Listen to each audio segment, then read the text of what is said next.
রাজা কাকে পূজা করবেন প্রথম পূজা? যুধিষ্ঠির ভাবছেন কাকে প্রথম পূজা করব, কারণ সভাস্থলটি তো সামান্য সভাস্থল নয়। সভাস্থলে যারা বসে আছেন তারা কেউ সামান্য নয়। কে কে আছেন বলেন? গঙ্গাপুত্র ভীষ্ম আছেন, দ্রোণাচার্য আছেন, কৃপাচার্য আছেন, স্বয়ং কৃষ্ণ দ্বৈপায়ন বেদব্যাস আছেন, অসিত দেবল পরাশর আছেন, স্বয়ং পরশুরামজি ওখানে উপস্থিত হয়েছেন। এইরকম প্রাতঃস্মরণীয়, যাদের চিন্তন করলে, নাম উচ্চারণ করলে জিহ্বা পবিত্র হয়, সেই রকম মহান আত্মারা একবারে দলের পর দল বসে আছে। এবার একটা সভা যেখানে 100 জন সামান্য ব্যক্তি আর একজন কোন মহাত্মা আছেন, সেখানে মহাত্মার গলায় মালা দেওয়া যাবে, কিন্তু 100 জনই মহাত্মা, কার গলায় আগে মালা দেবে?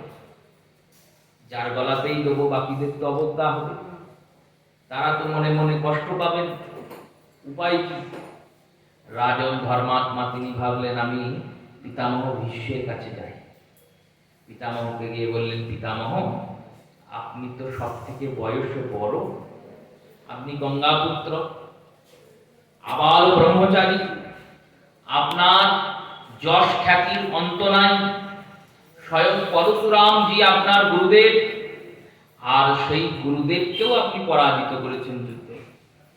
এত বড় আপনি, বয়সের দিকেও বড়, সম্মানের দিকেও বড়, আবার সামান্য মনুষ্য শিশুও নন, গঙ্গাদেবীর পুত্র, তাই আপনাকেই অগ্রপূজা করা উচিত।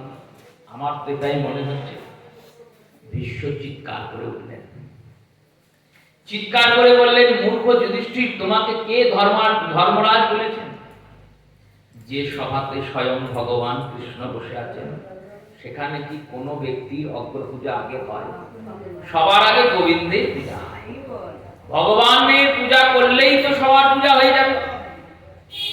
সেই রূপে শ্রী অদ্বৈত আচার্য, তিনি তো ভক্ত শিরোমণি, তিনি ভাবছেন মহাপ্রভু যতদিন আসেনি ততদিন নবদ্বীপে আমায় লোকে পণ্ডিত বলতো, ঠিক ছিল।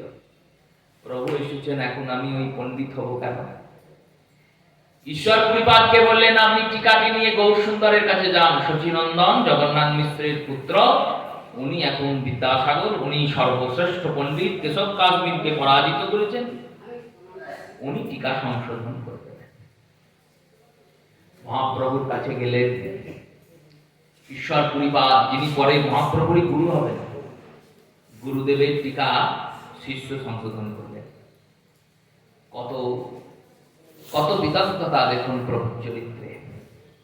মহাপ্রভু সংশোধন করে বললেন, ঈশ্বর পরিপাতকে বললেন, দেখুন এখানে আপনি সব মিশ্রণই করেছেন, কিন্তু এই টিকার মধ্যে ভক্তির খানিক ত্রুটি আছে। এই স্থানে এই পদগুলি, এই বিশেষণগুলি প্রয়োগ করলে টিকাটি আরো ভক্তিমন্ত হবে, ভক্তদের রস আস্বাদন করাবে।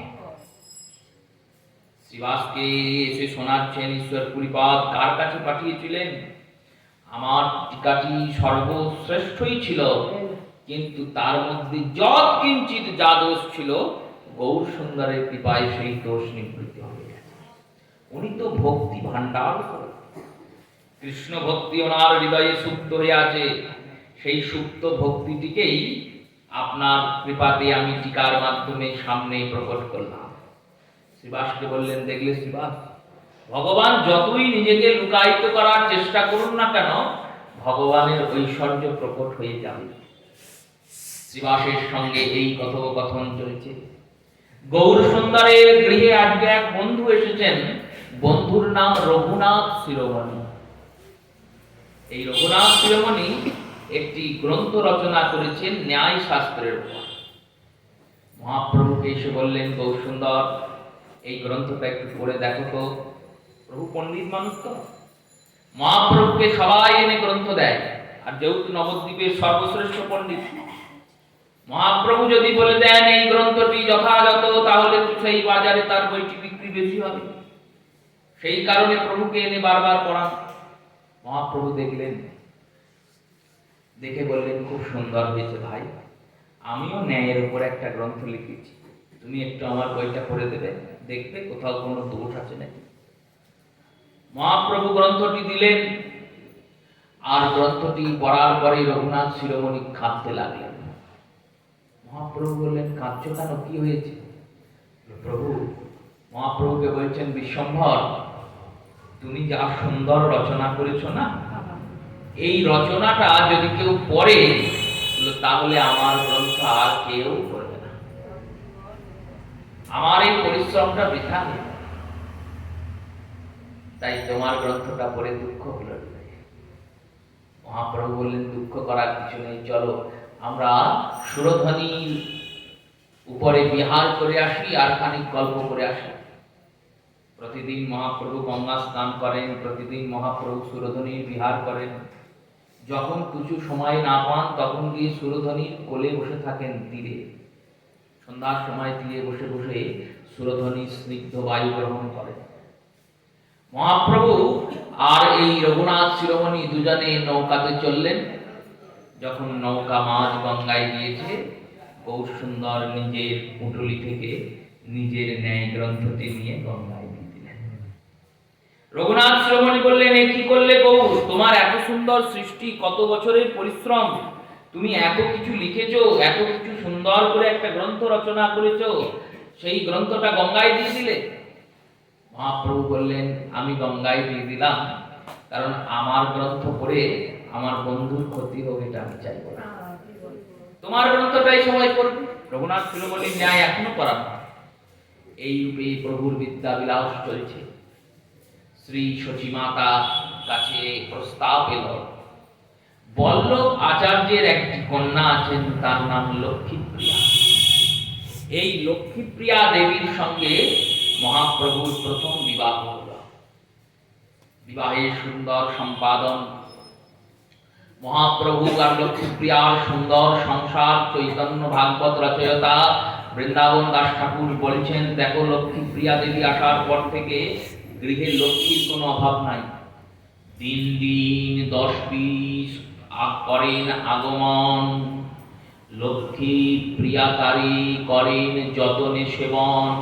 প্রতিদিন 10 থেকে 20টা লোক আসে খায় প্রভুর বাড়িতে, আর লক্ষ্মী প্রিয়া দেবী তাদের আনন্দ করে সেবা করা।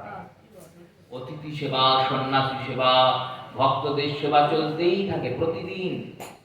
আর মহাপ্রভু প্রতিদিন এই কর্ম করতেই থাকে। একদিন সচিমাতা গৌর সুন্দরকে গিয়ে বলছেন, তুমি প্রতিদিন যে এইরকম ভোজ ভান্ডারা করছো, এত অর্থ পাবে কোত্থেকে? মহাপ্রভুর খুব ক্রোধ হলো। আর এই যেই রাগ হয়েছে না, রাগে কি করেছেন? বলল, বাড়ির যত জিনিসপত্র ছিল সব টান মেরে ছুঁড়ে ফেলে দিই। পাগলের মতো যা ছিল চাল ডাল নুন তেল সব ঘরের এক করে দিয়েছে। কেন? গৌর সুন্দর ভাবছেন, আমার বাড়িতে ভক্তরা এসে সেবা করে, সেই ভক্ত সেবা করে বলে মায়ের চিন্তা হচ্ছে। আমার মাতা হয়ে এখনো সে ভক্ত সেবী হতে পারল না, এই সামান্য অন্ন জলের চিন্তা করে। এই অন্ন জল, যে অন্ন জল কৃষ্ণ সেবায় লাগে না, কৃষ্ণ ভক্ত সেবায় লাগে না, সে অন্ন জল রেখে কি করবো? ছুঁড়ে ফেলে সব ছুঁড়ে ফেলে দিল একবারে একাকার করে, যেন কেউ লণ্ডভণ্ড করে দিয়ে গেছে। প্রভু চলে গেলেন বেরিয়ে, ক্রোধান্বিত হয়ে রাগে। লক্ষ্মীপ্রিয়া দেবী মাকে সান্ত্বনা দিলেন, বললেন, এইসব কেন বলেন মা? আমাদের ঘরে জনার্দন আছেন, সেই জনার্দনের কৃপায় দেখুন যে ঘরে নারায়ণ আছে সে ঘরে লক্ষ্মী এমনি আসে সেবা করতে। শ্রী লক্ষ্মী দেবীকে যারা ডাকেন, যারা অর্চনা করেন, পূজা করেন, তারা কি করেন? বলে, লক্ষ্মী দেবী আসুক, এই কৃপা লাভ করার জন্য এই চেষ্টা করে যান। আর যেই জন কৃষ্ণ ভজে সে বড় চতুর, যে কৃষ্ণ ভজনা করে সে তো খুব চতুর। তাই সে কি করে? সে কিন্তু লক্ষ্মী দেবীকে ডাকে না। কেন? লক্ষ্মীর সঙ্গে তো তার সম্বন্ধই নাই। কিসের সম্বন্ধ? লক্ষ্মীর সঙ্গে কি সম্বন্ধ তার? সে তো কৃষ্ণ কথা শুনবে। কৃষ্ণ কথার আয়োজনে হয়েছে, তো আমরা এখানে ওখানে সেখানে কৃষ্ণ কথা শুনতে যাই। এখানে ওখানে সেখানে কৃষ্ণ কথা যে শুনতে যাই, কৃষ্ণ কথা পাবার জন্য তো যাই।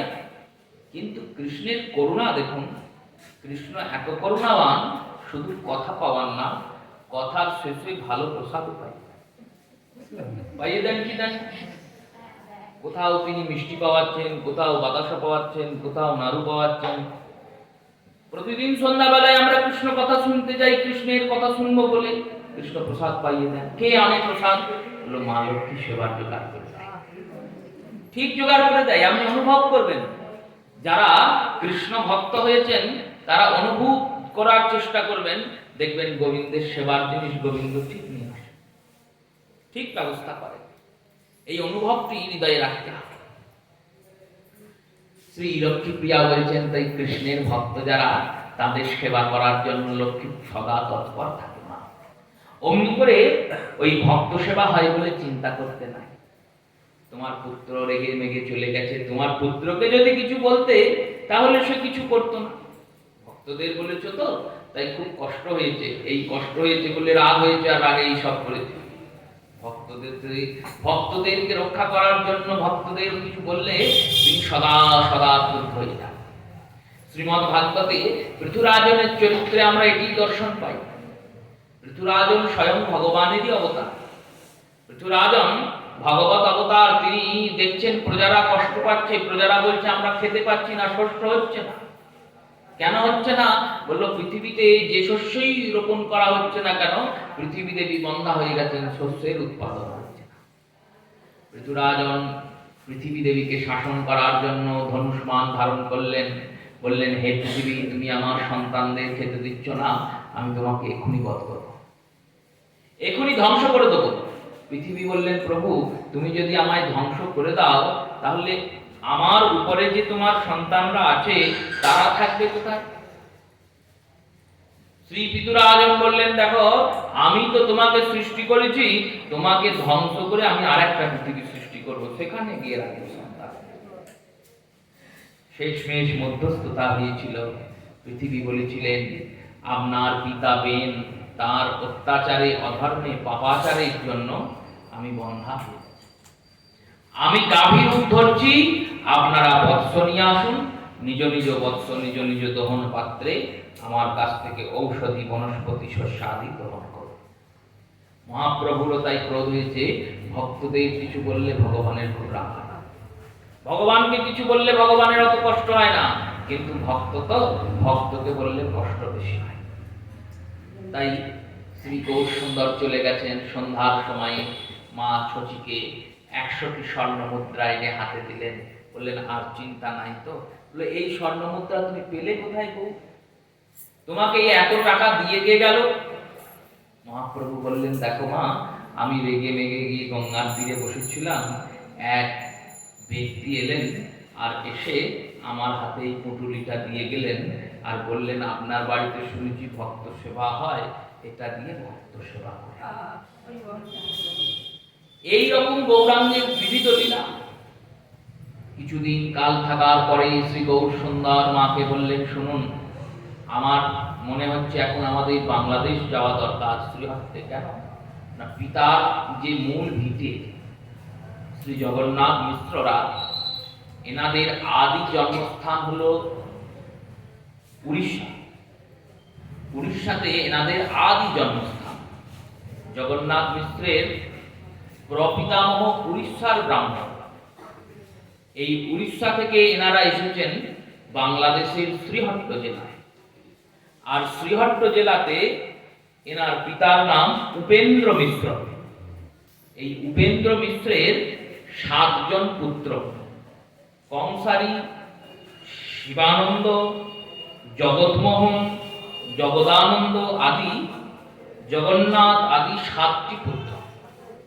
তার মধ্যে শ্রী জগন্নাথ মিশ্র হচ্ছেন এনার 5ম পুত্র। আর বাকি যে 6 জন পুত্র তারা ওই বাংলাদেশেই থাকে।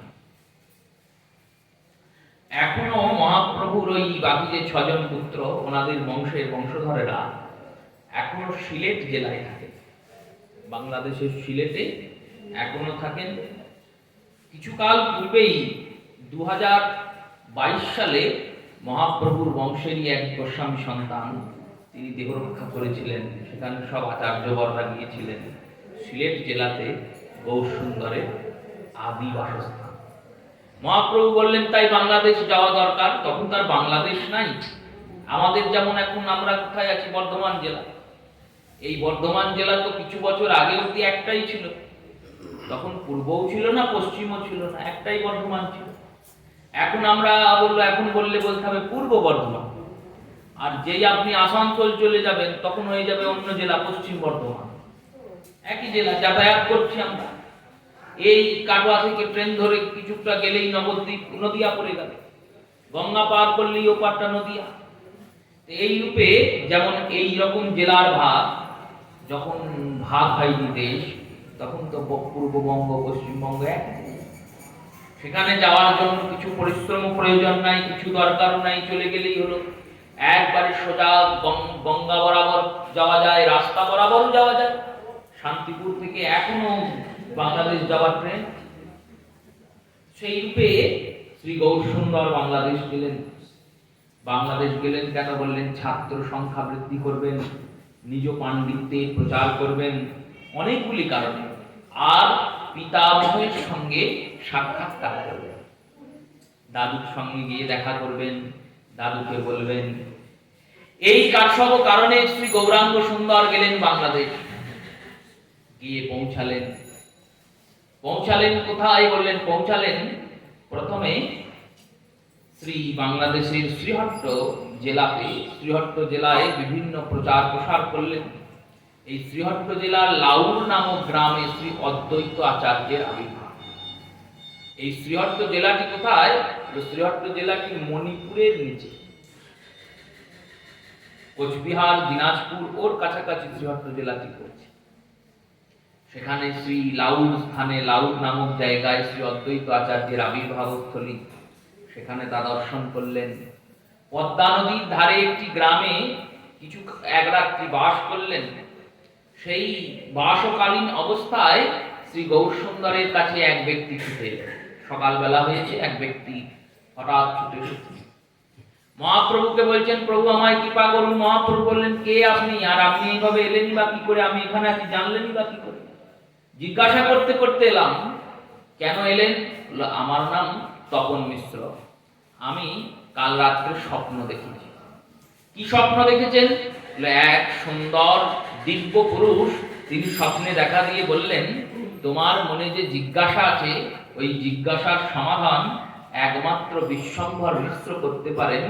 উনি এই গ্রামেই আছেন, ওনাকে কাল খুঁজে বের করে ওনার কাছে জিজ্ঞাসার সমাধান। মহাপ্রভু বললেন, কি জিজ্ঞাসা আপনার?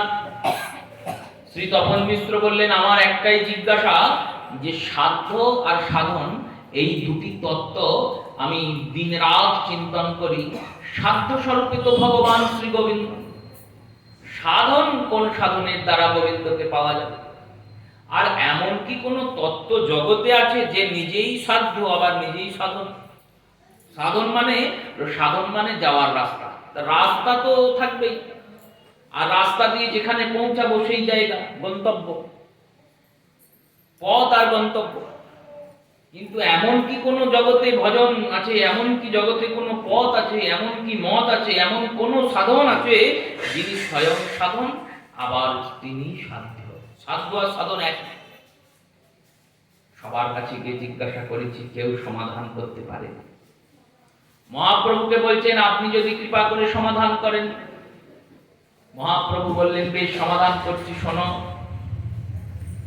জগতে সাধ্য স্বরূপ ভগবান, ভগবানের চারটি পরিব্যাপ্তি। চারটি পরিব্যাপ্তি মানে চারটি অবস্থা, চারটি রূপ। চারটি রূপ কি কি বললেন? প্রথম হলো রূপ অর্থে শ্রী বিগ্রহ। এই শ্রী বিগ্রহ স্বরূপ ভগবান।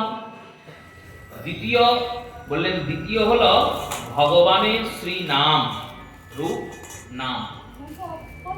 তৃতীয় হলো লীলা, রূপ নাম লীলা। আর চতুর্থ হলো ধাম। এই চারটেই কিন্তু ভগবান স্বরূপ, নাম, রূপ, লীলা আর ধাম। এই চারটির মধ্যে সব থেকে কৃপাকার বেশি জানো? বললো কার?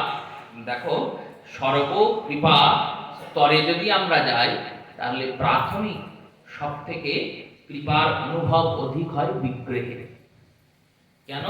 বললেন বিগ্রহকে আমরা অতি সহজে সেবা করতে পারি, চন্দন মাখাতে পারি, তুলসী দিতে পারি, পোশাক পাল্টাতে পারি, স্নান করাতে পারি, ভোগ দিতে পারি, এতে অনুরাগটা বিগ্রহের উপর সহজে জন্মায়। কিন্তু এই সেবার মধ্যে কিছু দোষ আছে। দোষ ত্রুটি কি? বললেন অপরাধ আছে। চন্দন মাখিয়ে সেবা করবে, স্নান করাবে, সব ঠিক আছে, কিন্তু কিছু নিয়ম আছে। নিয়ম ছাড়া তো এই সেবা হবে না। তাই এনার কৃপার মধ্যেও কিছু নিয়ম আছে। বিগ্রহের মধ্যেই ভগবত প্রাপ্তি হবে, কিন্তু প্রাপ্তি করাটা খুব একটা সহজ নয়, একটু কঠিন। এর থেকে বেশি কৃপা আছে লীলাতে। লীলা শ্রবণ করার জন্য তো পরিশ্রম করতে হবে না, শুধু গিয়ে শুনলেই হবে। এই লীলারূপী সাধনের দ্বারা সাধ্যরূপী গোবিন্দকে সহজে পাওয়া যায়। কিন্তু এখানেও একটুখানি সমস্যা আছে। বললো কি সমস্যা? বললো শুধু দেহ দিয়ে শুনলে হবে না, মন দিয়ে শুনতে হবে। এইবার মনটা তো তুমি দিনে রাত মায়ার দাসত্ব করিয়েছ, ফলস্বরূপ মন স্থির হওয়া মুশকিল। মনকে তুমি স্থির কি করে করবে? তাই মন স্থির করতে পারো না বলে লীলাটাও সহজে তোমার হৃদয়ে গিয়ে আঘাত করতে পারে না। তাই এর থেকে অধিক কৃপা, বললো এর থেকে অধিক কৃপা আছে ধামে। তোমাকে কিছু করতে হবে না, ধামে গিয়ে পড়ে থাকো। এমনিতেই মহাজনরা বলেছেন, দেখো যারা সাধন ভজন অত করতে পারেন না, তাদের শুধু একটাই কাজ, ধামে পড়ে থাকা, কিছু করতে হবে না, চুপচাপ ধামে পড়ে থাকো। এখানে তো এটা তো সহজ হয়ে গেল, ধামে গিয়ে থাকবো, অসুবিধা কি আছে? থাকবে, কিন্তু ধামে থাকলে তিনটে নিন্দা করা যাবে না। কার কার? বললো প্রথম, ধামের নিন্দা করা যাবে না। আমরা আবার ধামের নিন্দা করি না কি? প্রতি পদে পদে করি। কিরকম কিরকম? বললেন দেখো, নবদ্বীপ গেলাম কেউ, আর নবদ্বীপ গিয়ে হয়তো হাঁটছি, হাঁটতে হাঁটতে দেখলাম চারিদিকে ময়লা পড়ে আছে, নোংরা পড়ে আছে। বললাম এই বাবা কি নোংরা, ধাম নিন্দা হলো না? শ্রী মন্দিরে গেলাম, সেখানে হয়তো ঝুলটুল পড়ে আছে, ঝুলটুল আছে, নোংরা হয়ে আছে। বললাম এই দেখ কি ঝুলে ভর্তি, মন্দিরগুলো পরিষ্কার করে। ধামের নিন্দা হলো? ধাম নিন্দা করা যাবে না। আর বললো ধামবাসীর নিন্দা করা যাবে না। তুমি নামলে কোনো ধামে, পুরীতে গিয়েছো, আর পুরীতে গিয়ে একটা রিক্সাতে চেপেছো, এবার ঘুরিয়েছে রিক্সা, আর ঘুরিয়ে বলছে ভাড়া কত? বললো 200 টাকা। এইবার তুমি তার সঙ্গে ঝগড়া করবে না? তাহলে ধামবাসী তো সে। নীলাচল বাসী যত মহাপ্রভুর গণ, শত মহাপ্রভুর গণ, সেই নিষ্ঠা করে, সেই নিষ্ঠা রক্ষা হয় না। এই ধামের নিন্দা করলে ধামে রক্ষা করতে পারে না, ধাম অনাগ্রহ করেন। আর ধামবাসীর নিন্দা করা যাবে না, আর বললো প্রসাদ নিন্দা করা যাবে না। এই তিনটির জায়গায় সাবধান হতে হবে, যা খুব কঠিন, প্রচন্ড কঠিন। আমরা ভাবি তো কি ব্যাপার, কোনো ব্যাপারই নয়, যাবো দর্শন করব, চলে আসবো, থাকবো পরে ধামে, কিন্তু হয়ে যাবে, হতে বাধ্য। আমাদের মুখের বেগ, আমাদের মনের বেগ, এই বেগকে নিয়ন্ত্রণ করা খুব কঠিন। মহাপ্রভু বললেন তাহলে শেষ পড়ে রইল কে? তখন মিশ্র বললেন শেষ পড়ে রইল নাম। দেখো এই নামের কোনো দোষ নাই। নাম এমনই সাধনা, এই নামকে তুমি যদি আশ্রয় করো, তাহলে এই নাম আশ্রয় করলে নাম তোমাকে নামই পৌঁছে দেবে। দেখো অন্যান্য সাধন তোমাকে সেখানে পৌঁছে দেবে, আর নাম কিন্তু পৌঁছাবে না। বললো তাহলে ওই নামের ভিতরে যিনি বসে আছেন তাকে তোমায় দেখিয়ে দেবে। যেমন একটা বীজের মধ্যে বৃক্ষ থাকে, বীজের মধ্যে বৃক্ষ থাকে, চোখে না যায় দেখা, নামের ভিতর নামই আছেন যুগল মূর্তি। দেখো বীজের মধ্যে বৃক্ষ আছে, তুমি দেখতে পাও? বললেন না, দেখতে পাই না তো। কিন্তু এই বীজটাকে যদি পোতা হয়, জল দেওয়া হয়, সিঞ্চন করা হয়, তাহলে জলসিঞ্চনের দ্বারা, সারের দ্বারা ওই অঙ্কুর বেরোবে। ধীরে ধীরে সেই গাছকে যদি তুমি বেড়া দিতে পারো, সেই গাছকে রক্ষা করতে পারো, ধীরে ধীরে সেই অঙ্কুর লতা, লতা থেকে বৃক্ষ, এক বিশাল বৃক্ষ, আর বিশাল বৃক্ষে প্রচুর ফল। তেমনি এই নাম যখন সাধক জপ শুরু করবে, তখন সাধক এই নাম জপ শুরু করা মাত্র তার হৃদয়ভূমিতে নাম অঙ্কুরিত হবে। আর নাম অঙ্কুরিত হওয়ার পর এই নাম অঙ্কুরিত হওয়ার পর সেই নাম ধীরে ধীরে অঙ্কুরের মতো বিস্তার লাভ করবে, আর বিস্তার লাভ করতে করতে এই নাম একদিন ভক্তি বৃক্ষে পরিণত হবে, আর ভক্তি বৃক্ষ থেকে প্রেমফল সাধক নিজেই আসা।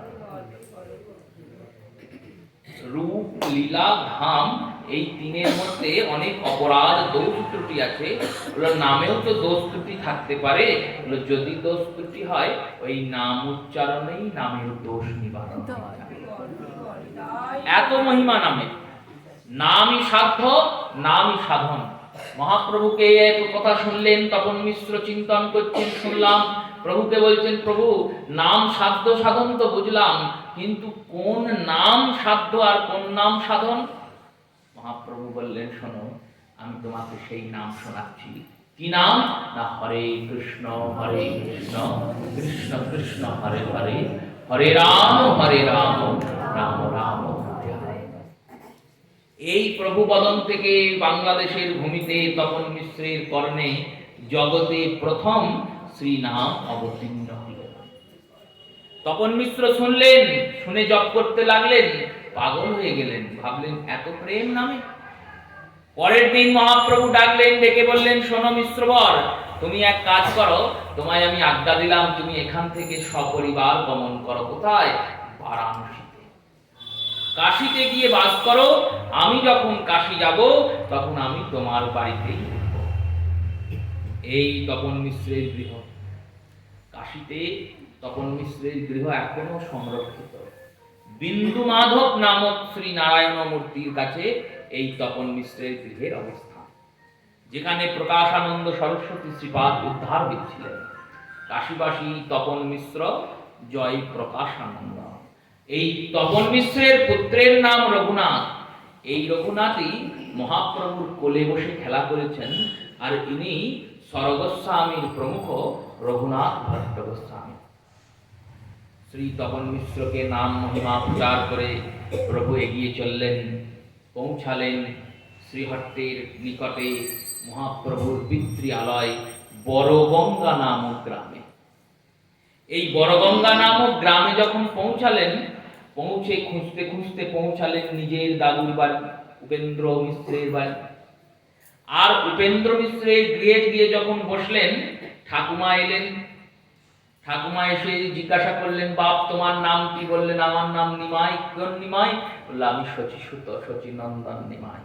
ঠাকুমা মনে মনে ভাবছেন, যখন শচী মাতা গর্ভবতী হয়েছিলেন তখন এই উপেন্দ্র মিশ্রের স্ত্রী স্বপ্নে ভগবান বিষ্ণুকে দর্শন করেছিলেন। আর ভগবান শ্রীহরি নারায়ণ দর্শন দিয়ে বলেছিলেন, আমি তোমার বংশে তোমার পুত্রের পুত্র পৌত্র হয়ে জন্মাবো। দেখছেন সেই গৌর সুন্দর। গৌর সুন্দরের মধ্যে সেই ভগবান শ্রী বিষ্ণুর রূপ দর্শন করছেন। মহাপ্রভু বললেন, এই তালপাতাগুলো আমি একটু নেবো। বললেন, নাও। তালপাতাগুলো নিয়ে তিনি একটি গ্রন্থ লিখলেন। দেখুন, আমাদের এই জগতে এখন গৌরীয় বৈষ্ণবদের মধ্যে অনেক গোঁড়ামি চলে আসছে, কিন্তু প্রভুদের লীলাতত্ত্বের আস্বাদন করুন। এই আস্বাদনের দ্বারা গোঁড়ামিগুলো নাশ হয়, গূঢ় তত্ত্বের প্রকাশ হয়। মহাপ্রভু একটি গ্রন্থ লিখলেন। উপেন্দ্র মিশ্র ফিরে এলেন। মিশ্রবর শুনলেন, নাতি এসছে, নাতি রূপী শ্রী গৌর সুন্দর দর্শন করলেন, প্রণাম করলেন। কি লিখছো বাপ? বললেন, আমি একটা গ্রন্থ লিখছি, দেখুন তো গ্রন্থটা ঠিকঠাক হয়েছে নাকি। গ্রন্থটা দিলেন হাতে। উপেন্দ্র মিশ্রকে জিজ্ঞাসা করলেন, দাদু তুমি কোথায় গিয়েছিলে? বললো, আমি সকাল থেকে ভাবছিলাম চণ্ডী গ্রন্থের অনুকরণ করব, চণ্ডীর একটা অনুবাদ লিখে রাখ। তখনকার দিনে আমাদের এখনকার মতো তো জেরক্সের দোকান ছিল না, যে গিয়ে জেরক্স করিয়ে নেব, এত প্রেসও ছিল না। এইবার জ্ঞানকে রক্ষা করার জন্য ভোজপত্রে বা তালপত্রের পুঁথিতে লেখা। এবার ওই জ্ঞান যাতে নষ্ট না হয়ে যায়, তাই মাঝে মধ্যেই ওই পুঁথি থেকে আরেকটা পুঁথি নকল করা, আবার তার থেকে আরেকটা নকল, এই নকলই করে যেত। শেষ যে পুঁথিটা থাকলো সেটা থেকে আবার নকল হবে, এইভাবে জ্ঞানের বিস্তার। চণ্ডীর একটি নকল রচনা করব, চণ্ডী গ্রন্থই লিখে রাখবো, এই চিন্তা আমি করছিলাম। নিমাই ভোজপত্রটি দিয়েছেন, দেখছেন মহাপ্রভু গোটা চণ্ডীটাই লিখে দিয়েছেন। মহাপ্রভু রচনা কি করেছেন? শ্রী শ্রী চণ্ডী। চিন্তা করুন। আর আমরা এখন ভাবি দুর্গা পূজা, কালী পূজা করা উচিত নয়, যেখানে হয় সেখানে যাওয়া উচিত নয়। বলে কে বলেছে উচিত? মায়া দেবীও তো ভগবানেরই মায়া। যোগমায়া যোগেশ্বরী ছাড়া আমাদের গৌর গোবিন্দের লীলা হয় না। এই বিভেদতা কেন? তাহলে আমাদের গুরুবর্গরা যে বলেন যেতে নেই, বলো যেতে নেই বলেননি, ভগবত নিবেদিত প্রসাদ ছাড়া প্রসাদ গ্রহণ করতে নাই। কেন? বলো দেখো, 3 প্রকারের প্রসাদ হয়, সাত্বিক, রাজসিক আর তামসিক। ভগবান শ্রী গোবিন্দে, ভগবান শ্রী বিষ্ণুতে, ভগবান শ্রী গৌরচন্দ্রে যে প্রসাদ নিবেদন হচ্ছে সেটি সাত্বিক প্রসাদ। বৈষ্ণবেরা সাত্বিক গুণকে রক্ষা করার চেষ্টা করেন, সাত্বিক গুণকে ধারণের প্রচেষ্টা করেন। তাই বৈষ্ণবদের নিষেধ করা হয়েছে। কি নিষেধ? বললেন দেবীদের, দেবতাদের উদ্দেশ্যে যে নৈবেদ্য নিবেদন হবে সেই নৈবেদ্য গ্রহণ করো না। সেই নৈবেদ্য গ্রহণ করো না। হলো তাহলে কোন নৈবেদ্য গ্রহণ করব? বললো যে নৈবেদ্যটি ভগবানকে নিবেদন করার পরে সেই দেবতাকে প্রসাদ রূপে দেওয়া হয়েছে সেই নৈবেদ্য গ্রহণ করো। সরাসরি যারা দেবীকে বা দেবতাকে নিবেদন করছেন সেই নৈবেদ্যের মধ্যে অনেক তামসিক বৃত্তির অবলম্বন। শাস্ত্রীয় সিদ্ধান্ত দেখুন, শিবপুরাণে মহাদেবের একটি গণ, তার নাম চণ্ড। এই চণ্ড নামক গণ ইনি এলেন, ইনি একজন পিশাচ। এই চণ্ড নামক পিশাচ এসে মহাদেবকে জিজ্ঞাসা করলেন, বললেন প্রভু আশুতোষ ভোলানাথ, আমাকে কৃপা করে একটি বর দাও। মহাদেব বললেন কি বর? না তুমি যে ভোগ গ্রহণ করবে সেই ভোগে যেন আমার অধিকার হয়। এবার মহাদেব বললেন তথাস্তু, যাও, বর দিলাম। চণ্ড সেই বর পেলেন, বর পেয়ে চলে গেলেন। দেবর্ষি নারদ এলেন, এসে বললেন এ কি করলেন প্রভু? পিশাচ যদি আপনার ভোগের অধিকারী হয় তাহলে আপনি ভোগ গ্রহণ করার পরে সেই ভোগ পিশাচে খাবে, আর পিশাচে খাওয়ার পরে সেই ভোগ যত ভক্তরা সেবা করবে তাদের মধ্যেও তো ওই পৈশাচিক গুণই অনুসরণ হবে, পৈশাচিক গুণ যাবে। তাহলে ভক্তরা কি করে সেবন করবে? মহাদেব বলছেন আমি তো এটা ভেবে দেখি নাই, আমি তো বর দিয়ে দিয়েছি। তাহলে বললেন তাহলে অনুকল্প করুন, কিছু কিছু জায়গায় বাধক করুন। চণ্ডকে ডাকলেন, বললেন শোনো, সব শিবলিঙ্গের ক্ষেত্রে কিন্তু এই নিয়ম খাটবে না। বললেন কোন কোন লিঙ্গের ক্ষেত্রে খাটবে আর কোন কোন লিঙ্গের ক্ষেত্রে খাটবে না? মহাদেব নিজ মুখে বললেন বানশ্চ নরমদয়ী স্বয়ম্ভুশ্চ। বললেন স্বয়ম্ভুলিঙ্গ যেটি, স্বয়ম্ভুলিঙ্গ মানে বললেন মাটি থেকে যেটি আপনা-আপনি উদ্গম হয়েছে। বানলিঙ্গ, বানলিঙ্গে, স্বয়ম্ভুলিঙ্গে, নর্মদা লিঙ্গে, জ্যোতির্লিঙ্গে, আর বৈষ্ণবশ্চম তথা, আর বৈষ্ণব শিবলিঙ্গে। বৈষ্ণব শিবলিঙ্গ মানে কি? বললেন যেখানে বৈষ্ণব বিধিতে শিবের পূজা হয়। বৈষ্ণব বিধিতে শিব পূজা কিভাবে হয়? বললেন যান পুরী যান, দেখে আসুন কিভাবে হয় পূজা। পুরী নীলাচল মন্দিরের মধ্যে সব দেবতার স্থান আছে, ব্রহ্মা বিষ্ণু মহেশ্বর কুবের সবাই বসে আছেন গোটা মন্দিরে, সবারই ভোগ হয়, কিন্তু কাউকে ভোগ নিবেদন হয় না, সবাইকে প্রসাদ দেওয়া হয়। জগন্নাথ ভোগ গ্রহণ করেন, সেই ভোগপারসী প্রসাদটি নিয়ে গিয়ে মহাদেবকে দেওয়া হয়। এই রূপে যে সেবা হয় সেটি হলো বৈষ্ণব লিঙ্গ, সেখানে সেব প্রসাদ। আর ওই যে যে যে স্থানের কথা বলা হলো, নর্মদা লিঙ্গ, শ্রী জ্যোতির্লিঙ্গ, এই সমস্ত প্রসাদগুলি বৈষ্ণবেরা গ্রহণ করতে পারে। সেই রূপেই মা আদিশক্তি মহামায়া, তার ক্ষেত্রেও একই নিয়ম। তার ক্ষেত্রে কি হয় বললো, তার যে নৈবেদ্য, সেই নৈবেদ্য 64 যোগিনী আছেন। এই যোগিনীরা যক্ষিণী স্বরূপী, পিশাচিনী স্বরূপী। এনাদের মধ্যে তামসিক গুণাধিক্য অধিক, এই এনারা গ্রহণ করেন বলে সেই মাতৃ নৈবেদ্য বৈষ্ণবেরা গ্রহণ করেন না। যেখানে ভগবানের উদ্দেশ্যে তুলসী দিয়ে ভোগ নিবেদন করে সেই ভোগটি মাকে দেওয়া হয় প্রসাদ রূপে, সেই প্রসাদ মহাপ্রসাদ রূপে বৈষ্ণবরা গ্রহণ করেন। কেন করবেন? কেন এই রূপ আচরণ করেন? বললেন যাতে নিজেদের সাত্ত্বিকতাটা রক্ষা হয়, নিজেদের সাত্ত্বিকতা রক্ষা হয়। দেখুন, স্বচ্ছ বস্ত্রকে স্বচ্ছ রাখার জন্য মানুষ পরিশ্রম করে। যার বস্ত্রটা তামসই, যার বস্ত্রটা মলিন হয়ে গেছে, সেই মলিন বস্ত্রকে আবার কি স্বচ্ছ করবে? তাকে তো আবার নতুন করে কাচাকুচি করতে হবে। বৈষ্ণবেরা যে শ্বেত শুভ্র মনটিকে নির্মাণ করছেন, সেই মনটির নির্মাণে যাতে বাধা না হয়, তাই আহার্য বিহার্যের এত নিয়ম, আর কোনো কারণ নাই। মহাপ্রভুর ওই চণ্ডীগ্রন্থ দেখলেন শ্রীপেন্দ্র মিশ্র, চিন্তন করলেন এ কাজ মানুষের দ্বারা সম্ভব নয়। চণ্ডীগ্রন্থে 700 শ্লোক আছে, সেই 700 শ্লোকের যদি বিধিপূর্বক পারায়ণ করা হয়, পড়া হয়, তাহলে 4 ঘন্টা লাগবে। তাহলে লিখতে তো আরো বেশি লাগবে। বলতে যদি 4 ঘন্টা লাগে, লিখতে আরো বেশি লাগবে। মহাপ্রভু মুহূর্ত কালের মধ্যে 15 মিনিটের মধ্যে গোটা চণ্ডীটা লিখেছেন। কারণ উপেন্দ্র মিশ্র 15 মিনিটের জন্য বাইরে ছিলেন, ওর মধ্যেই লেখা হয়ে গেছে। ইনি অবশ্যই স্বয়ং ভগবান ঈশ্বর। এই রূপে শ্রী গৌরসুন্দর বাংলাদেশে গিয়ে ওখানকার লোকেদের মধ্যে ভক্তি প্রচার, ভগবত নাম প্রচার, প্রেম প্রচার, গৌর কৃপাচরণ ধুলিতে এই পূর্ববঙ্গ পশ্চিমবঙ্গ 2 বঙ্গকেই উদ্ধার করে এলেন। আর প্রভু যখন এই কর্ম করছেন, তখন শ্রী লক্ষ্মীপ্রিয়া দেবী তাকে কালরূপী সর্প দংশন করেছেন। এই কালরূপী সর্পটি কি না বিরহ সর্প। শ্রী গৌরাঙ্গের এই লীলাতে প্রভুর 2 জন স্ত্রী, তো একজনের নাম লক্ষ্মীপ্রিয়া, একজনের নাম বিষ্ণুপ্রিয়া। এই বিষ্ণুপ্রিয়া আর লক্ষ্মীপ্রিয়া কারা? শ্রী কবি কর্ণপুর বলছেন লক্ষ্মীপ্রিয়া হলেন শ্রীদেবী আর বিষ্ণুপ্রিয়া হলেন ভূদেবী। শ্রীদেবী অর্থে মা লক্ষ্মী আর ভূদেবী অর্থে পৃথিবী দেবী। এই শ্রীদেবী কেন বলেন? দেখো, মা কমলা লক্ষ্মী দেবী ইনি ভগবানকে ছাড়া থাকতে পারেন না। ইনি ভগবানের চরণে সদা বসে আছেন আর চরণ সেবা করে যাচ্ছেন।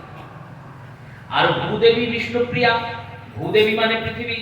পৃথিবীতে তো আর ভগবান আসেন না, পৃথিবীতে অনেক পরে পরে আসেন। অবতার কাল যখন হয়, তখন ভগবানের অবতরণ হয়। ভূদেবী ধৈর্য ধরে বসতে পারেন। এই পৃথিবী ধৈর্য দান করেন বলে এই পৃথিবীর একটি নাম ধরিত্রী।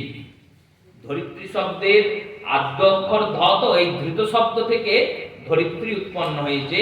আর ধৈর্য শব্দও এই ধৃত নাম ধাতু থেকেই উৎপন্ন হয়েছে। এই ধৈর্য মানে চুপচাপ সহ্য করা, এর নাম ধৈর্য। এই ধৈর্যটা শ্রী পৃথিবী দেবীর মধ্যে আছে। বিষ্ণুপ্রিয়া দেবী তাই বিরহ সহ্য করতে পারেন, লক্ষ্মীপ্রিয়া পারেন নাই। তিনি তার লীলাকে অপ্রকট করলেন। মহাপ্রভু ফিরে এলেন। ফিরে আসার পরে শুনলেন লক্ষ্মীপ্রিয়া অপ্রকট হয়েছে। প্রভু উন্মাদের মতো হয়ে গেলেন, শোকগ্রস্ত হয়ে গেলেন, টোল বন্ধ করে দিলেন, উদাসীন হয়ে ঘুরে বেড়ান। গদাধর গিয়ে প্রভুকে কত রকম রঙ্গ ব্যঙ্গ করে মনকে আপ্যায়িত করেন, আনন্দিত করেন। যাচ্ছেন শ্রীমন মহাপ্রভুর সঙ্গে গদাধর আজকে গঙ্গায় স্নান করতে, স্নানকেলি করছেন। মহাপ্রভু স্নানকেলি যখন করছেন, সেই সময় সেই বিষ্ণুপ্রিয়া দেবী গিয়ে গৌর সুন্দরকে দেখেছেন। কেমন দেখেছেন? সখীকে এসে বলছেন, জানিস সখী, আজকে কি দেখলাম? কি দেখলে? না, দেখলাম গঙ্গার মাঝখানে একটা সুন্দর পদ্ম ফুটেছে। রক্তবর্ণের লাল রঙের একটা পদ্ম ফুটেছে। কিছুক্ষণ ভালো করে নিরীক্ষণ করলাম, দেখলাম সেটা তো পদ্ম নয়। তাহলে কি? না, সেটা 2টো চরণ। তার চরণ দুটোই এত সুন্দর যে চরণ দুটো দেখে মনে হচ্ছে পদ্ম। চরণের তল দেখে কি করে মনে হচ্ছে? প্রভু সন্তরণ করছেন, তো সাঁতার করলে মানুষের পায়ের তলাটা দেখা যায়। এই মহাপ্রভু যখন সাঁতার দিচ্ছেন, ডুব সাঁতার দিচ্ছেন, তখন এই ডুব সাঁতারের সময় প্রিয়া গিয়েছেন কলসি নিয়ে জল আনতে, স্নান করতে সখীদের সঙ্গে। আর যখন গিয়েছেন, তখন দেখছেন প্রভুর এই চরণতলে, প্রভুর চরণতলটি পদ্মের মতো রাঙা লাল টুকটুকে হয়ে আছে। সেটি দেখে শ্রী প্রিয়া দেবী অপেক্ষা করছেন, ভাবছেন এত সুন্দর যার চরণ, তিনি কত সুন্দর। কিছুক্ষণ পর মহাপ্রভু উঠেছেন, প্রভুর রূপমাধুরী দর্শন করেছেন। মনে মনে ভাবছেন, এনার যদি বধূ হতে পারতাম, এনাকে যদি পতিরূপে পেতাম, তাহলে আমার জীবন সার্থক হতো। সখীদের জিজ্ঞাসা করছেন ইনি কে?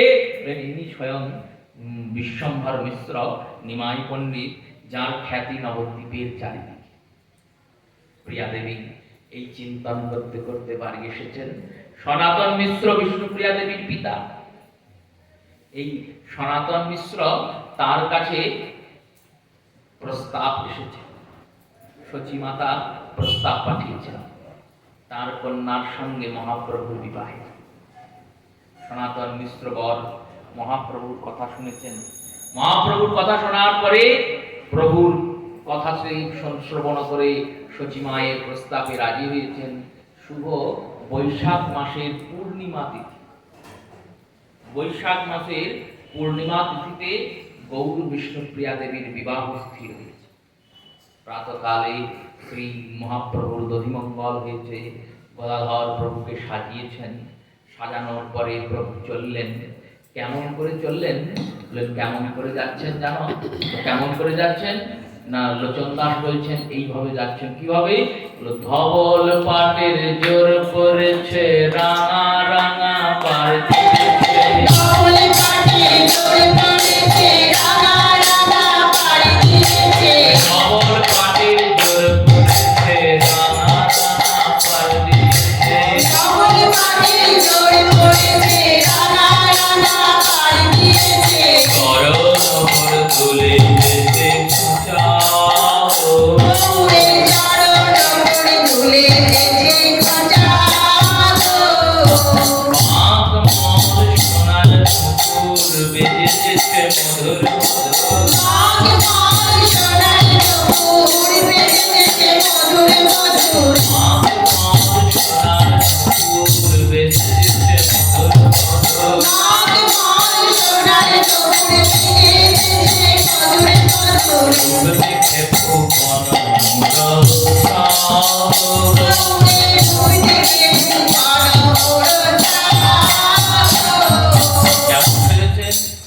বলছেন ধবল পাটের জোর করেছে, সাদা রঙের জোর, আর তাতে বললো রাঙা রাঙা পার দিয়েছে, লাল রঙের টুকটুকে পার। আর বললো চরণে কি পড়েছে জানো? বললো কি পড়েছে? বাঁক পড়েছে, মল পড়েছে, সোনার নুপুর পড়েছে। দাস ঠাকুর বলছেন তিনখানা গয়না পড়েছে, একটা গয়না নয়। বাঁক, মল আর সোনার নুপুর।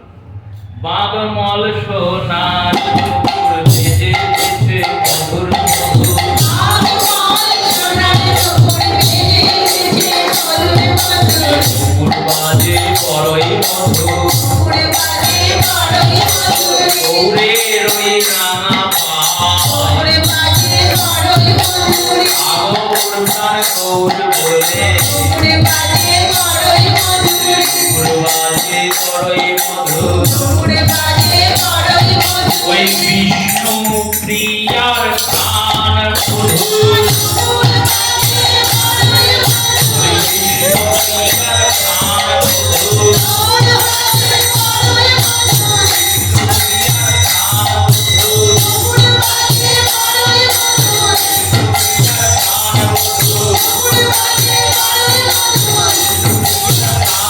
নুপুর বাজে বড়ই মধুর, বিষ্ণুপ্রিয়ার গান মধুর, নুপুর বাজে বড়ই মধুর, বাগমল সোনার নুপুর বেজেছে মধুর মধুর, রূপ দেখে ভুবন অমর ছাদ। আর কি জানো? ওগুলো কেমন? মহাপ্রভু সেজেছেন। কেমন সেজেছেন? দীঘল দীঘল চাচর চুল, তাই বুঝেছে চাঁপার ফুল, দীঘল দীঘল চাচর চুল, তাই বুঝেছে চাঁপার ফুল, দীঘল দীঘল চাচর চুল, তাই বুঝেছে চাঁপার ফুল, দীঘল দীঘল চাচর চুল, তাই বুঝেছে চাঁপার ফুল, ফুলমালতির মালা বেড়া ছোটাও, ফুলমালতির মালা বেড়া ছোটাও, ফুলমালতির মালা বেড়া ছোটাও, ফুলমালতির মালা বেড়া ছোটাও, চন্দন মাথা তোরা গায়ে বাহু দুলাইয়া নেচে যায়, চন্দন মাথা তোরা গায়ে বাহু দুলাইয়া নেচে যায়, চন্দন মাথা তোরা গায়ে বাহু দুলাইয়া নেচে যায়, চন্দন মাথা তোরা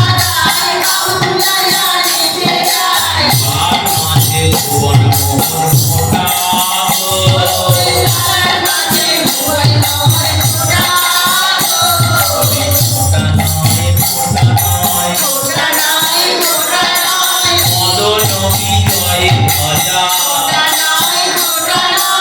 মদন বিজয় ভজা মদন বিজয় ভজা মদন বিজয় ভজা মেরেছে মদন রাজা মের অতি গর্ব ছিল মদনের অতি গর্ব ছিল দেখতে বড় সুন্দর বলে সেই গর্ব ভেঙে গেল পুরাণ রূপ হেরে ভেঙে হলো মদনের ওই পাঁচ মদনের ওই পাঁচ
হাতি শুনে কিসে লিখে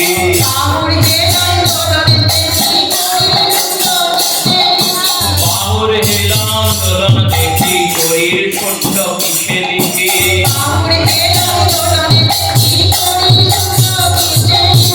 নয়ন বয়ন যেন পুরে খোদা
Bye.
বিবাহ করলেন। বৈশাখ মাসের পূর্ণিমা তিথিতে প্রভুর বিবাহ হল। জ্যৈষ্ঠ মাস বাদ দিয়ে আষাঢ় মাস রথযাত্রার সময় শ্রী সচিমাতা বললেন, দেখো নিমাই, তোমার পিতা গত হয়েছেন, অনেক দিন হয়েছে। লক্ষ্মীপ্রিয়া তিনিও গত হয়েছেন। আমার 8খানি কন্যা গত হয়েছে। বিশ্বরূপ তিনি সন্ন্যাস নিয়েছেন। আমার মনে হয়, কি মনে হয় মা বলো, তোমার গয়া যাওয়া উচিত। আর গয়াতে গিয়ে পিতৃপক্ষে পিতৃশ্রাদ্ধ করে গয়া কর্ম সন্দীপন করে আসা উচিত, তোমার পিতার উদ্দেশ্যে আর তোমার প্রথম পত্নীর উদ্দেশ্যে। মহাপ্রভু মাতৃ আজ্ঞা শিরোধার্য করে শ্রী গয়াতে গমন করলেন। গয়াতে গেলেন কখন? পিতৃপক্ষে। পিতৃপক্ষ কখন হয়? ভাদ্র মাস পার হয়ে, শুক্লপক্ষ পার হয়ে শ্রী রাধাষ্টমীর পরের যে পূর্ণিমা, পূর্ণিমার পরের দিন থেকে পিতৃপক্ষের সূচনা হয়। আর এই পিতৃপক্ষ কতদিন চলে? বলে কৃষ্ণপক্ষ কাল সমেত পিতৃপক্ষ। মহালয়ার দিন পার্বণ শ্রাদ্ধ করে পিতৃপক্ষের সমাপন। আমাদের দেশে সবাই সেই সময় গয়া যেতে পারে না বলে আমরা গঙ্গা তীরে বাস করি, তো এই গৌরবঙ্গের লোকেদের মহালয়ার দিন পার্বণ শ্রাদ্ধে তর্পণের মাধ্যমে এই পিতৃপক্ষের কর্মাদি সমাপন করানো হয়। শ্রী গৌরাঙ্গ সুন্দর গেলেন গয়াতে। এক ব্রাহ্মণ তিনি গয়া কর্ম করাচ্ছেন, সঙ্গে 2জন ছাত্র আছে প্রভু। এই ছাত্রদের নিয়ে তিনি গয়ার প্রত্যেক স্থান মাহাত্ম্য দর্শন করছেন। ব্রাহ্মণেরা দর্শন করাচ্ছেন, দেখুন এই ফল্গু নদী, এই নদী সীতা দেবীর অভিশাপে শুকায়িত হয়ে গেছেন। এই অক্ষয় বট, একমাত্র এই বটই সীতা দেবীর পক্ষ নিয়ে সত্য জ্ঞান করেছিলেন, সত্যের কথা বলেছিলেন। ছাত্ররা জিজ্ঞেস করছেন, এই সম্পূর্ণ লীলাটি বলুন। লীলার বর্ণনা করলেন, এই গয়া ক্ষেত্রের বর্ণনা করলেন। বললেন, এই গয়াতে এমন কি আছে যে এই কর্মে এইখানে এসে পিণ্ডদান করলে জীবের উদ্ধার হবে? শ্রী ব্রাহ্মণ পান্ডাজি বললেন, দেখো, গয়া শব্দের অর্থ, গয়া কোনো নগরের নাম নয়, তাহলে গয়া একটা অসুরের নাম। এই অসুরের নাম হচ্ছে গয়াসুর। এই গয়াসুর ভগবান কৃষ্ণের, ভগবান শ্রীহরি নারায়ণের অনন্য ভক্ত ছিলেন।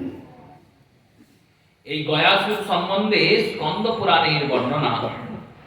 এই গয়াসুর ভগবান শ্রীহরি নারায়ণের এমন ভক্ত, ভগবান দর্শন দিলেন গয়াসুরকে, বললেন, কি বর চাও বলো?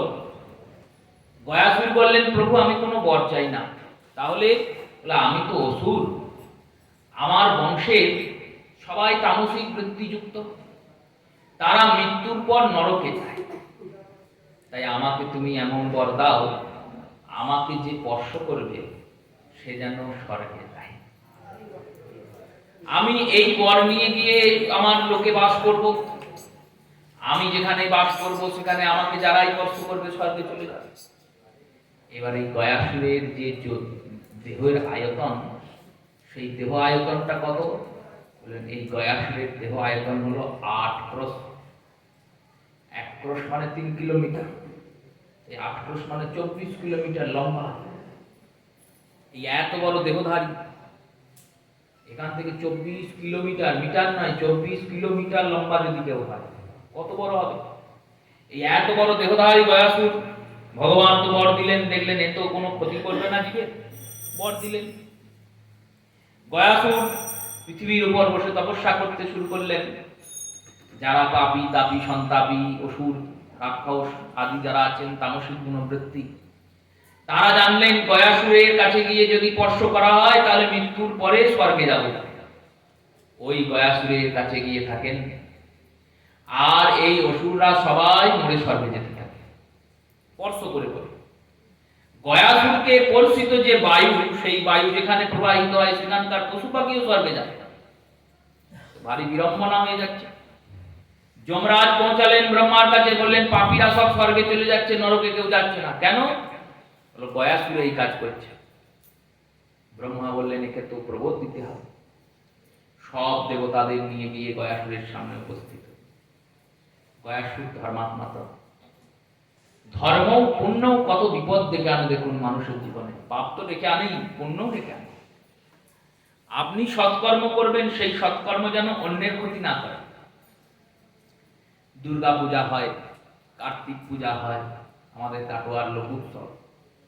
এই দুর্গা পূজা কার্তিক পূজা তো আমাদেরই একটা অঙ্গ, ধর্ম যাজনা। কিন্তু সেখানে এক এক সময় এত তীব্র শব্দধ্বনি হয়, এত বক্সের আওয়াজ থাকে, এত জোরে জোরে বক্স বাজানো হয়, তখন মনে হয় কবে পুজোটা শেষ হবে, তাহলে কানটা রেস্ট পাবে। তারা তো ধর্মকর্মই করছে, কিন্তু সেই কর্মটা অন্যের পক্ষে ক্ষতি হচ্ছে। আমরা এখানে হরিকথা শুনছি, চেষ্টা করা হয় যাতে মাইক না লাগানো হয়, বক্সের মাধ্যমে যারা ভেতরে আছেন তারা শুনবেন, বাইরে যারা আসেননি তাদের শুনিয়ে কি লাভ? আসেনি, তারা তাদের কর্মে ব্যস্ত থাকুক। এমন কেউ ব্যথিত থাকে কথার ছলে খানিক রাগে, আমি নয়ন ভরে দেখি রূপ খানিক। লোচন দাস বলছেন যদি মহাপ্রভু আসেন কোথাও, তাহলে প্রভুকে একটু দাঁড় করাও, দাঁড় করিয়ে দুটো কথা বলো, তা করতে করতে আমি গিয়ে একবার প্রভুকে দেখে আসতে পারবো। নাহলে তো প্রভু চলে যাবেন, দেখতে পাবো না। এই আক্ষেপ, এই অনুরাগ, এই আকুলতা যাদের নাই, তারা নিজের কর্মে থাকুক, তাদেরকে শুনিয়ে কি লাভ? তবুও এই এত করা সত্ত্বেও যদি কেউ ধরুন কৃষ্ণ কথা না শুনতে ভালোবাসে, কথা শুনতে ভালোবাসে না, তার তখন কি মনে হবে বললো এই পাঠটা কবে শেষ হবে? ধর্মকর্মই হচ্ছে, কিন্তু অন্যের কাছে সেটা গ্রহণ নাও হতে পারে। সেই রূপে গয়াসুর ধর্মাত্মা, কিন্তু তার এই ধর্মের দ্বারা পৃথিবীর যে কর্ম, সেই কর্মটা বিঘ্নিত হচ্ছে।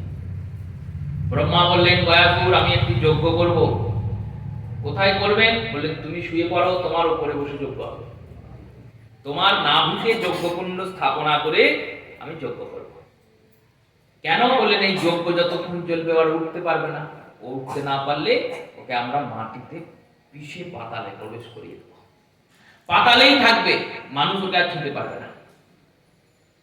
এই বলেই যজ্ঞ করার জন্য দেবতারা গয়াসুর শুলেন। তার উপরে ব্রহ্মা বসলেন যজ্ঞ করতে। প্রত্যেক দেবতারা গয়াসুরের বিভিন্ন অঙ্গে বসতে শুরু করলেন। আর বসার পর বললেন সবাই মিলে চাপ দাও, সবাই মিলে চাপ দাও গয়াসুরকে। আর চাপ দিচ্ছেন, কিছুতেই গয়াসুর ঘুরছে না। শেষমেশ ভগবান শ্রীহরি নারায়ণ এলেন। নারায়ণ এসে গয়াসুরের মাথাতে পা দিলেন, বললেন গয়াসুর তোমাকে আমি পাতালে ঢুকিয়ে দিলাম। গয়াসুর বলল প্রভু আমার অপরাধ কি? বলল তোমার কোনো অপরাধ নাই। তুমি এই যে অধিক পুণ্য সঞ্চয় করেছো, এই পুণ্যের দ্বারা পাপীদের লাভ হচ্ছে আর পুণ্যাত্মাদের ক্ষতি হচ্ছে, এটাই ক্ষতি। সঞ্চয় খারাপ জিনিস নয়, অর্থের আয় করবেন, ব্যয় করবেন, সঞ্চয় করবেন, নাহলে তো জীবন চলবে না। কিন্তু চিন্তা করুন একটা জায়গায় 10টা পরিবার বাস করে, আর সেই 10টা পরিবারের মধ্যে একটা পরিবার সব ধনসম্পদ যদি সঞ্চয় করে নেয়, সে একা ধনী হবে, আর বাকি 8-9 জন না খেতে পেয়ে মরবে, সেটা কি ঠিকঠাক হবে? হবে না। তাই সঞ্চয়ের সঙ্গে সঙ্গে বিতরণ করা প্রয়োজন।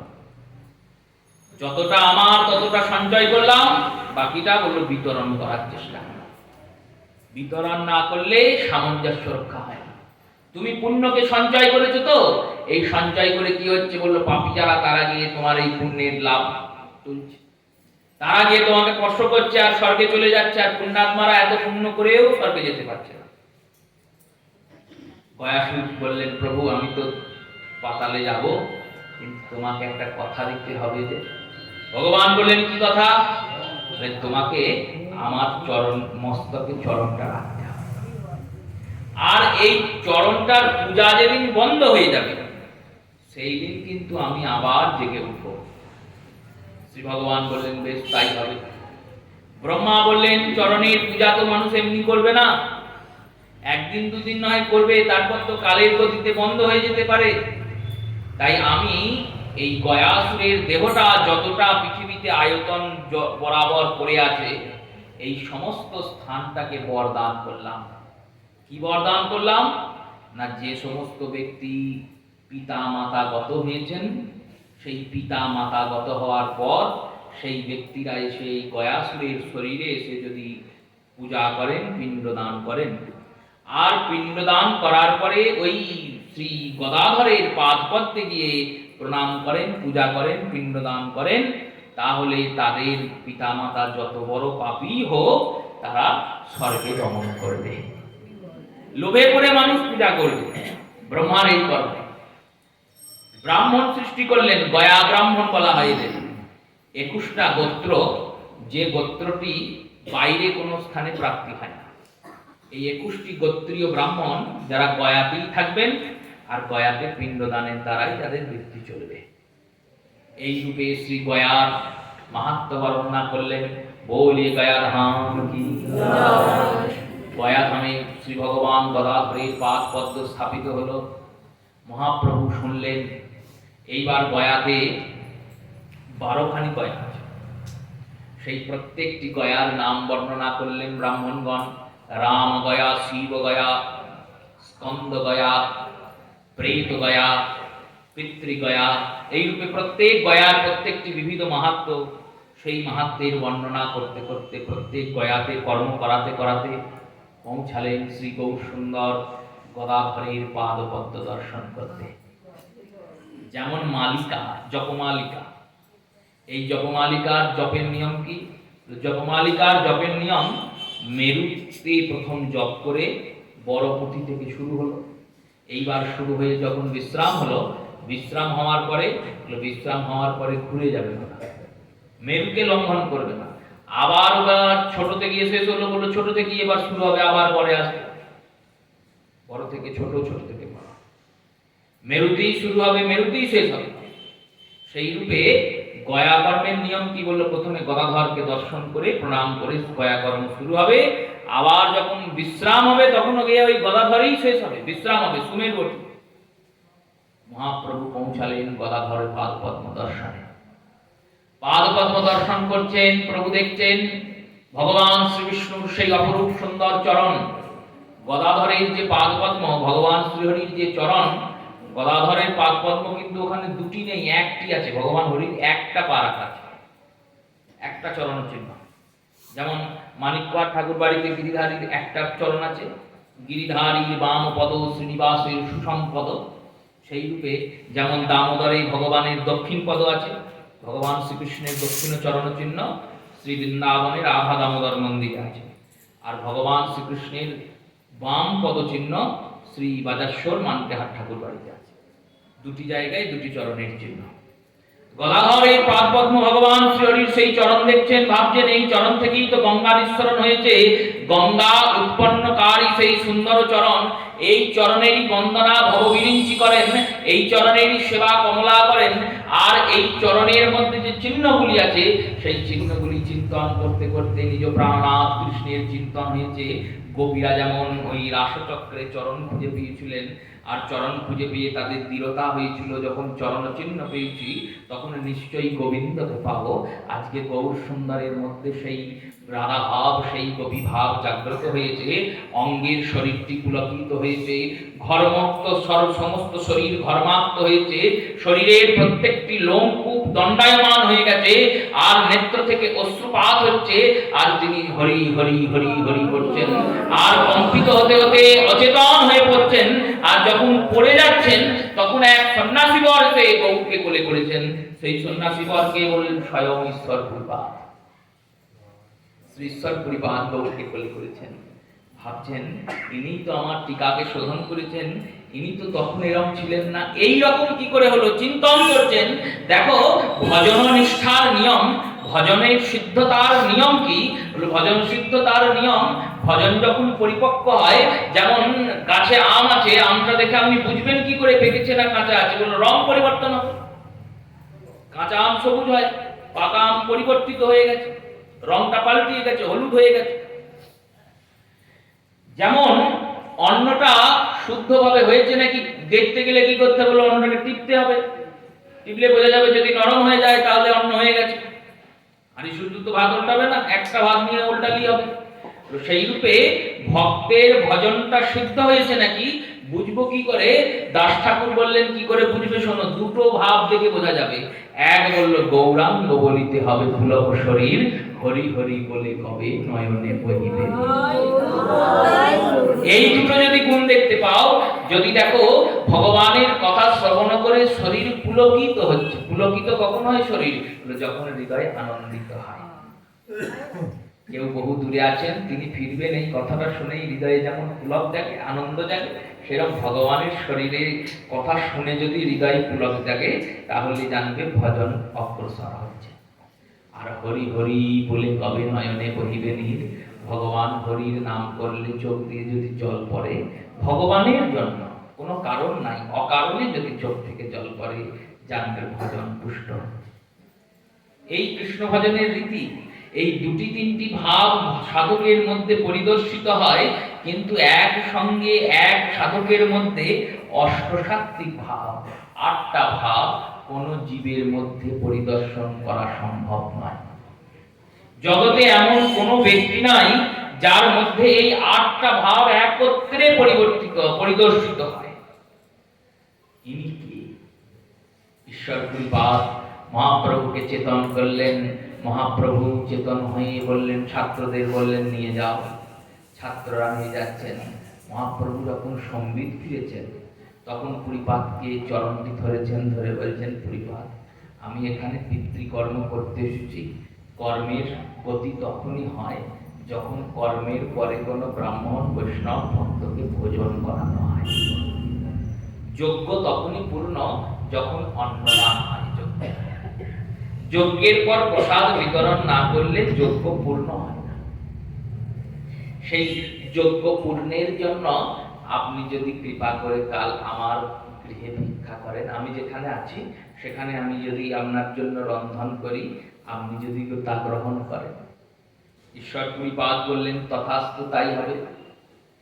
মহাপ্রভু নিজ হাতে রন্ধন করলেন, আর নিজ হাতেই রন্ধন করার পর ঈশ্বর কৃপাত এলেন। পুরীপাত সারা রাত্রি চিন্তন করেছেন ভগবানের, আর যখনই ভগবত চিন্তন করছেন তখনই গৌর সুন্দরকে দেখতে পাচ্ছেন। ভাবছেন মনে মনে, কে এনার মধ্যে এইরকম ভাবের আকার বিকার উৎপন্ন কি করে হলো? যখন রাত্রির বেলায় সুষুপ্তি অবস্থায় শয়ন করেছেন, ভগবান কৃষ্ণচন্দ্র হাসছেন, আর হাসতে হাসতে বলছেন, শোনো, আমি তিনি, তিনি আমি। ওই গৌর রূপে আমি এসেছি, তুমি কালকে ওই গৌর অবতারের গুরু স্বরূপে গিয়ে গৌরকে মন্ত্র দিও। এসেছেন ঈশ্বর কৃপাত, নিমন্ত্রিত হয়ে এসেছেন। প্রভু নিমন্ত্রণ দিয়েছেন, আসন দিয়েছেন, পাদ্য দিয়ে চরণ ধুয়েছেন, আসনে বসিয়েছেন, অর্ঘ্য দিয়েছেন। অর্ঘ্য দিয়ে প্রভু নতজান হয়ে ঈশ্বরপুরীর চরণে বসে বলছেন, প্রভু, আমার একটা নিবেদন ছিল। কি নিবেদন? না, আমি কাল রাত্রে স্বপ্ন দেখেছি, আপনি আমার কানে কি সব বলছেন। তাই এই স্বপ্নকে বাস্তব করার জন্য আপনি যদি আমায় কৃষ্ণের করে দেন। জীব তো কৃষ্ণের, কিন্তু কৃষ্ণের হলেও সেই কৃষ্ণ সাক্ষরতা যতক্ষণ না কোনো ভক্ত দান করে, ততক্ষণ সেই ভক্তের দ্বারা উচ্ছিষ্ট না হওয়া অবধি জীব কৃষ্ণ ভজন করতে পারে না। করার ইচ্ছা থাকতে পারে, কিন্তু গুরুচরণাশ্রয় ভিন্নে কৃষ্ণ ভজন পুষ্ট হয় না।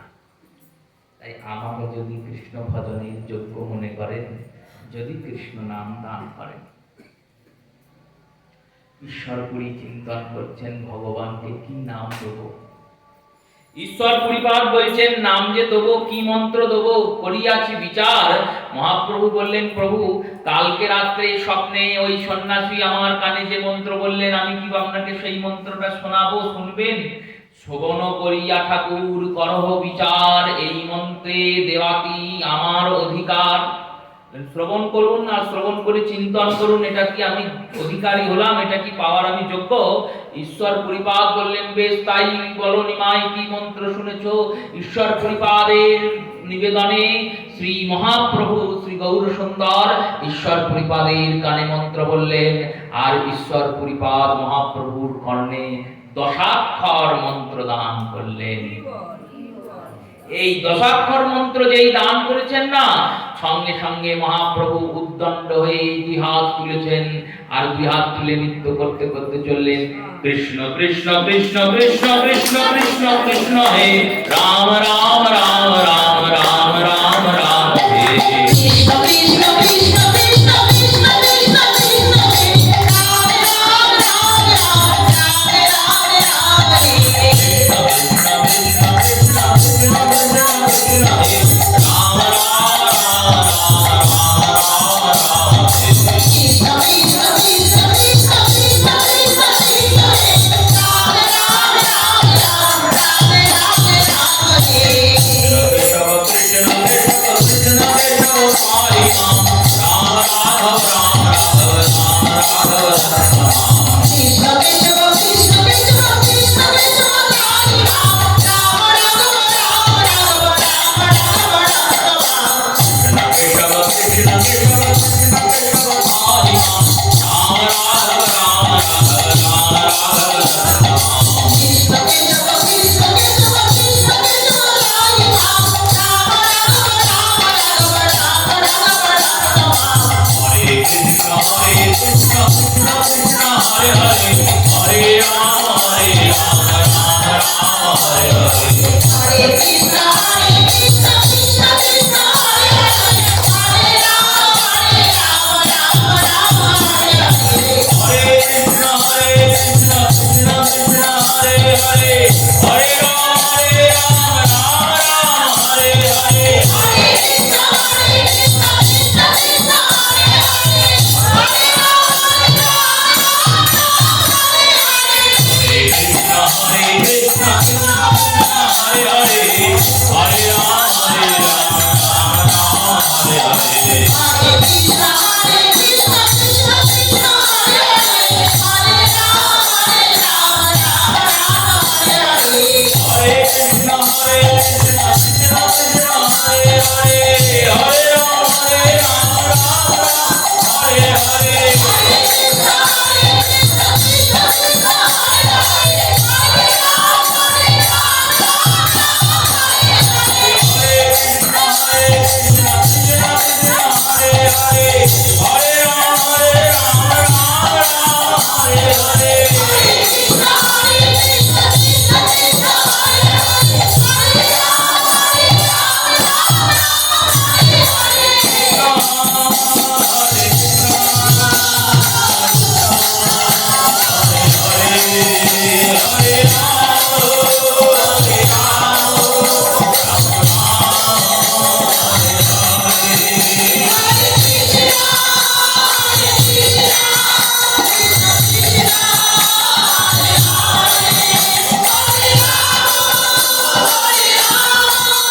রাম হরে হরে बोलिए भक्तवत्सल भगवान की মহাপ্রভু ছুটছেন উদ্দণ্ড হয়ে নৃত্য করতে করতে বৃন্দাবনের দিকে। আকাশবাণী হলো, শোনো বিশ্বরূপ বিশ্বম্বর, তোমার এখনো বৃন্দাবনে আসার সময় হয়নি। তুমি ফিরে যাও নবদ্বীপে, নবদ্বীপে গিয়ে এই নাম প্রচার করো, আর নাম প্রচার করে যথা সময়ে বৃন্দাবনে আসবে। গৌর সুন্দর এলেন, ঈশ্বর পরিপাতকে প্রণাম করলেন। ঈশ্বর পরিপাত প্রভুকে আলিঙ্গন করলেন, মহাপ্রভুকে দেখলেন, চিন্তন করলেন কোন জন্মের সুকৃতি, কোন জন্মের পুণ্য বল, বিধিবিনা ইল ধ্বনি গৌর রতন তল। এই মহাপ্রভুকে আমি যে পেলাম, কোন জন্মের সুকৃতিতে পেলাম। প্রভু সবাইকে তো ভক্ত রূপে গ্রহণ করবেন, ভক্ত রূপে কৃপা করবেন, স্নেহ করবেন। তিনি আমাকে গুরু রূপে বরণ করলেন।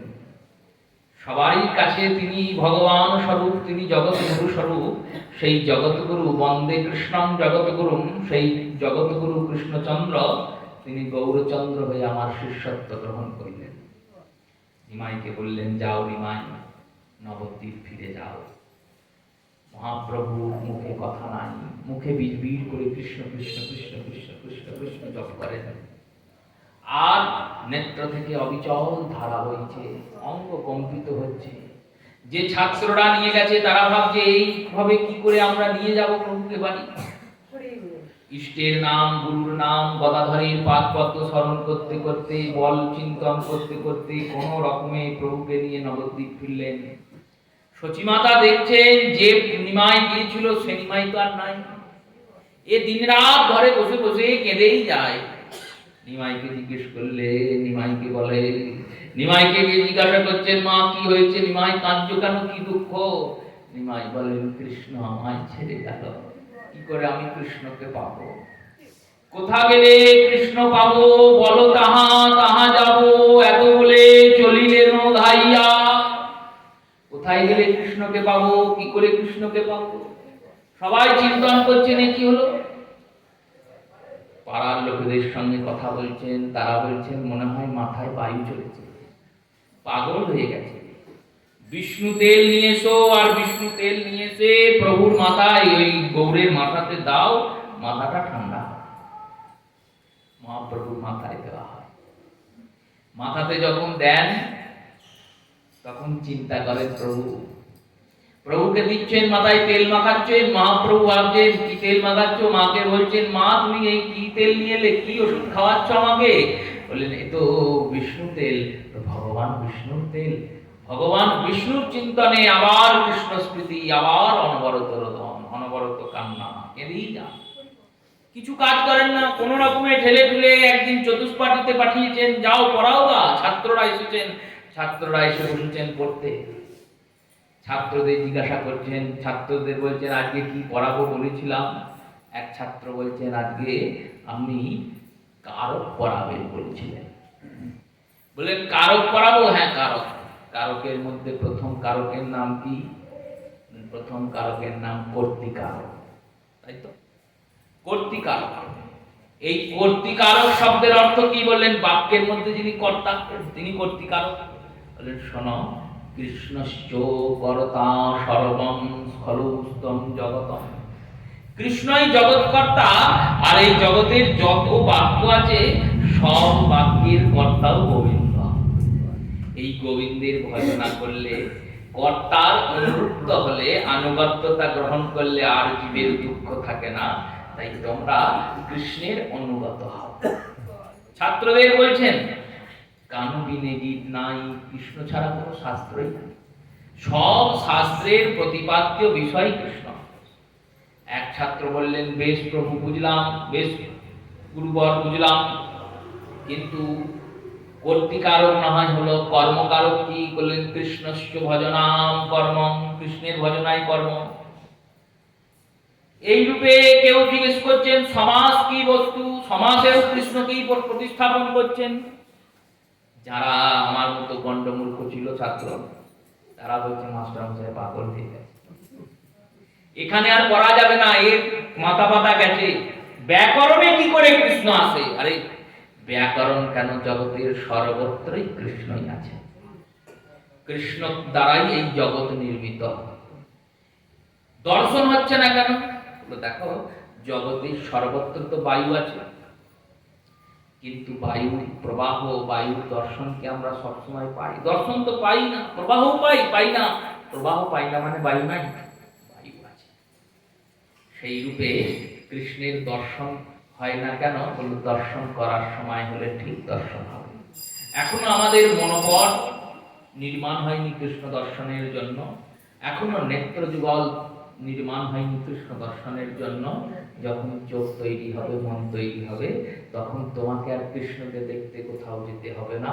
চোখ খুললে যেখানে তাকাবে কৃষ্ণকে দেখতে পাবে, আর চোখ বন্ধ করলে নিজের অন্তরেই কৃষ্ণকে দেখতে পাবে। মহাপ্রভুর এই কথা শুনে অনেক ছাত্র ছেড়ে চলে গেলেন। আর অচ্যুতানন্দের সঙ্গে যারা ছিলেন তারা বললেন এই ছাত্র শিক্ষককে তো ছাড়া যাবে না। কেন? বললেন দেখো জগতে দুটো বিদ্যা হয়, একটার নাম পরাবিদ্যা, একটার নাম অপরাবিদ্যা।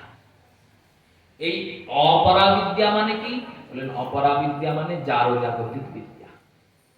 এই অপরাবিদ্যার তুমি যতই গ্রহণ করো, শিক্ষণ করো, প্রশিক্ষিত হও, শিক্ষিত হও, বিদ্যান হও, মহাবিদ্যান হও, সর্ববিদ্যান হও জগতে, সেই সর্ববিদ্যান হওয়ার পরেও তুমি যখন মরবে, মরার পর যখন জন্মাবে, তখন তুমি কিন্তু আর কিছু মনে রাখতে পারবে না। সব ভুলে যাবে। কেন? বলে জড়জগতের প্রতি বস্তুকেই জড়জগতে ছেড়ে যেতে হয়। আর পরাবিদ্যা কি? পরাবিদ্যা হলো ভগবত ভজন, ভগবানের নাম, ভগবানের কথা, ভগবানের লীলা শ্রবণ, এটা হলো পরাবিদ্যা। এই বিদ্যার বিশেষত্ব কি? বললেন এই বিদ্যা আমাদের সঙ্গে যাবে। প্রমাণ করতে পারবেন? পারবো। কি করে প্রমাণ হবে? আমরা যে হরিকথা শুনছি না, এই শোনাটা আমাদের এ জন্মের অভ্যাস নয়, এটা আগের জন্মের, তার আগের জন্মের, তার আগের জন্মের অভ্যাস। না হলে কৃষ্ণে মন আসতেই পারে না। কৃষ্ণে মনটা যে রত হবে, এক জন্মে কৃষ্ণে মন রত হয় না, জন্ম জন্ম রত হতে হতে কৃষ্ণে মন রত হয়। না হলে তো জগতে সবাই কৃষ্ণ কথা শুনতো, কৃষ্ণ নাম করতো, কৃষ্ণ দর্শন করতো, করে কি? করে না। যারা করছে তারাই করবে, যারা করেছে তারাই করছে, এটাই নিয়ম। এই অপরাবিদ্যার থেকে পরাবিদ্যার শ্রেষ্ঠত্ব এখানে। এই পরাবিদ্যার মাহাত্ম কি? বললেন এই বিদ্যার সঙ্গে যাবে। তাই যার সঙ্গে যাবে সেই সম্পত্তি জোগাড় করো। মহাপ্রভু এই শ্রী নবদ্বীপে বাস করতে শুরু করলেন। আজকের মতো আমরা এখানে গৌর কথা বিশ্রাম নিচ্ছি। আগামী দিনে আবার এই গৌর লীলা নামপ্রেম লীলার আস্বাদন হবে। শ্রী গুরু প্রেমানন্দ সীতানাথ নিতাই গৌর হরি বল। আগামী 14ই চৈত্র বৃহস্পতিবার শ্রী শ্রী রাধাকান্ত মন্দিরে সপার্ষদ মহাপ্রভুর ভোগ নিবেদন হবে। আর 64 মাহান্তের ভোগ ওই দিন। 64 মাহান্তের ভোগের মালসা 60 টাকা করে প্রণামী করা হয়েছে। যারা যারা ওই মালসা নিতে চান তারা ওখানে আমাদের 2 জন সমিতির সদস্য আছেন, ওনাদের কাছে নাম গোত্র লিখাবেন এবং প্রণামী ওখানে জমা করবেন। জয় জয় রাধে কৃষ্ণ গোবিন্দ, জয় জয় রাধে কৃষ্ণ গোবিন্দ, রাধে গোবিন্দ, রাধে গোবিন্দ, রাধে গোবিন্দ, জয় শঙ্কর মোহন কৃষ্ণ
Ram